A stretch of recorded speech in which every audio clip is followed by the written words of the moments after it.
நானாக பெரிய பணக்காரனாக ஆனதற்கு பிறகு என்னுடைய உம்மா என்னுடைய வாப்பா வருகிறார்கள், வந்து சொத்தெல்லாம் அபகரிச்சுட்டு வெளியில போடா என்று சொன்னால், அந்த நிலைமைக்கு நீ தள்ளப்பட்டால் கூட உன்னுடைய தாய் தந்தையர்களை நீ வேதனைப்படுத்தக்கூடாது. அல்லாஹ் அக்பர். இன்றைக்கு பார்க்கிறோம் ஒரே புகார், எங்க போனாலும் புகார்.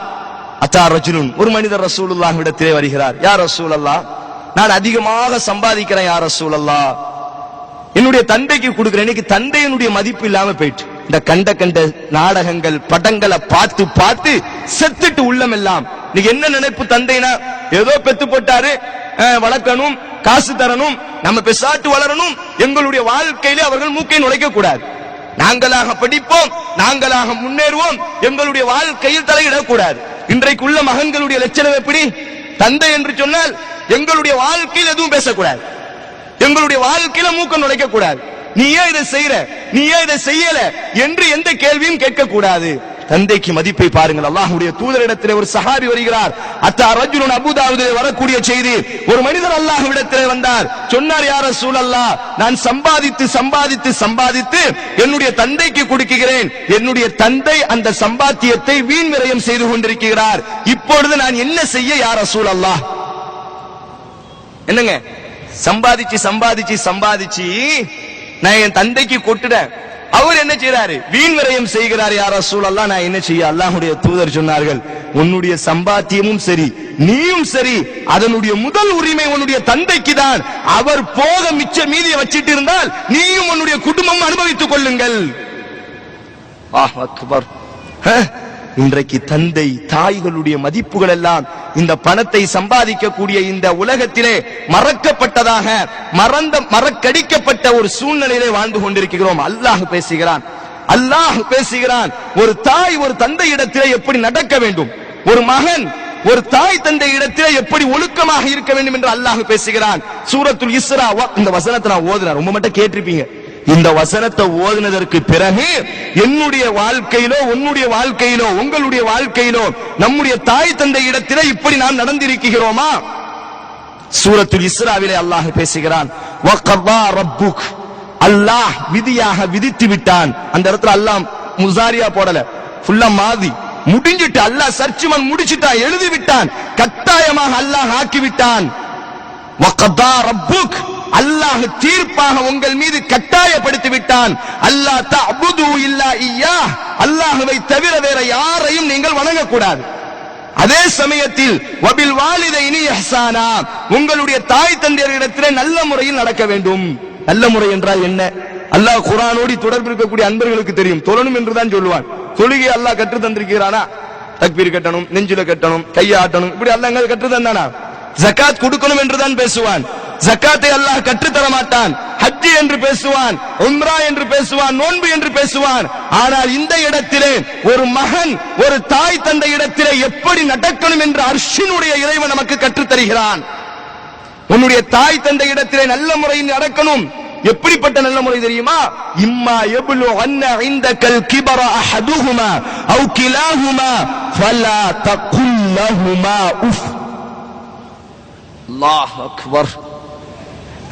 உங்களுடைய தாயிலோ ஒருவரோ இருவரோ வயது முதிர்ந்த நிலையில் உன்னிடத்திலே அவர்கள் இருந்தால் அவர்களை உஃப், சி, வா, போ என்ற இந்த பதத்தை கொண்டு நீ அழைக்காதே. இன்றைக்கு சொல்லுங்கள் பார்ப்போம், இன்றைக்கு 199 இளைஞர்கள் உம்மா வாப்பாவை கூப்பிடக்கூடிய லட்சணம் எப்படி? உம்மா இங்க வாலா, வாப்பா இங்க வா, உம்மா இங்க வா. அல்லாஹ் அக்பர். அல்லாஹ் சொல்கிறான், ஃபலா தகுல் லஹுமா உஃப், சீ என்று கூட சொல்லாதே, சீ, வா, போ என்று இந்த பதத்தை உன்னுடைய தாயிடத்திலே நீ முறையிடாதே. இப்படி சொல்லி உன்னுடைய தாயை அழைக்காதே. வலா தன்ஹருஹுமா, உன்னுடைய தாயை மிரட்டாதே, விரட்டாதே. சஹாபாக்கள் எப்படி புரிஞ்சார்கள்? அல்லாஹ் அக்பர். ரயீசுல் முஃபஸ்ஸிர் இப்னு அப்பாஸ் ரலியல்லாஹு தஆலா அன்ஹு இடத்திலே கேட்கப்பட்டது, இப்னு அப்பாஸ் அவர்களே, குர்ஆனுடைய விளக்கத்தில் முதல் யார்? இப்னு அப்பாஸ். அவரை விட அடுத்த ஒரு ஆள் கிடையாது, அவர்தான். அல்லாஹும்ம அல்லிமுஹுல் கிதாப். யா அல்லாஹ், இந்த இப்னு அப்பாஸ் என்று சொல்லக்கூடிய இந்த சிறுவனுக்கு குர்ஆனுடைய ஞானத்தை கொடு என்பதாக யார் பிரார்த்தித்தார்? ரசூலுல்லாஹ்.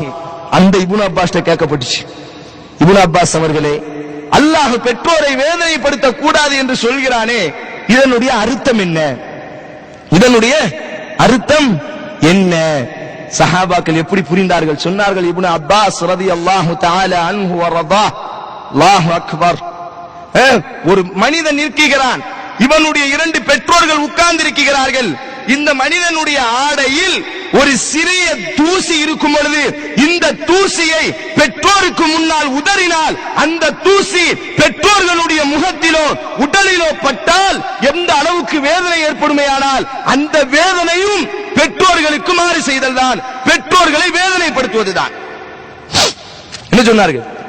ஒரு ஆடை, இந்த ஆடையில சட்டப்படி இருக்கு, என்னுடைய உம்மா வாப்பா இப்படி உட்கார்ந்து இருக்கு, இதுல ஒரு தூசி இருக்கு, இதை நான் இப்படி உதறினமையானால் இந்த தூசி என்னுடைய உம்மா வாப்பாவிற்கு வேதனையை கொடுக்கும் என்று சொன்னால் அதுதான் உன்னுடைய தாயையும் தந்தையும் நீ வேதனைப்படுத்தி விட்டாய், உன்னுடைய தலையிலே அல்லாஹ் பெரிய பாவத்தை எழுதிவிட்டான். கேட்டார்கள் இப்னு அப்பாஸ் இடத்திலே, வலா தன்ஹருகுமா, பெற்றோரை மிரட்டாதே விரட்டாதே என்று அல்லாஹ் சொன்னானே, இதனுடைய அர்த்தம் என்ன?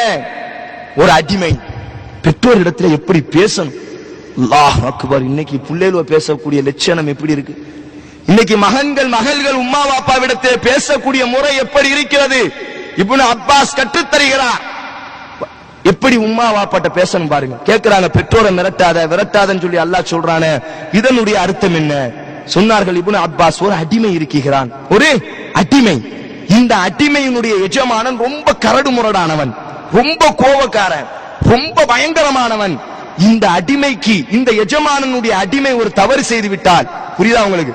ஒரு எஜமானன், ரொம்ப மோசமான எஜமானன், கரடு முரடான எஜமானன், ரொம்ப பயங்கரமான எஜமானன், இவனுக்கு அடிமையாக இருக்கக்கூடிய ஒரு அடிமை ஒரு தவறு செய்து விட்டதற்கு பிறகு அந்த எஜமானிடத்தில் எப்படி பேசுவானோ, எப்படி நிற்பானோ, இதே போன்றுதான் ஒவ்வொரு தாய் தந்தை இடத்திலே ஒவ்வொரு மகனும் ஒவ்வொரு மகளும் பேச வேண்டும், நிற்க வேண்டும். நான் இன்றைக்கு எப்படி நாம் பேசிக் கொண்டிருக்கிறோம்? நாம் சர்வ சாதாரண நினைக்கிறோம். பின்னாடி இன்ஷா அல்லாஹ் ஹதீஸை எல்லாம் நான் சொல்கிறேன் பாருங்கள். அப்ப அல்லாஹ் அப்படி நீங்கள் பேச வேண்டிய நிலைமை ஏற்பட்டால் வகுல்லஹுமா கௌல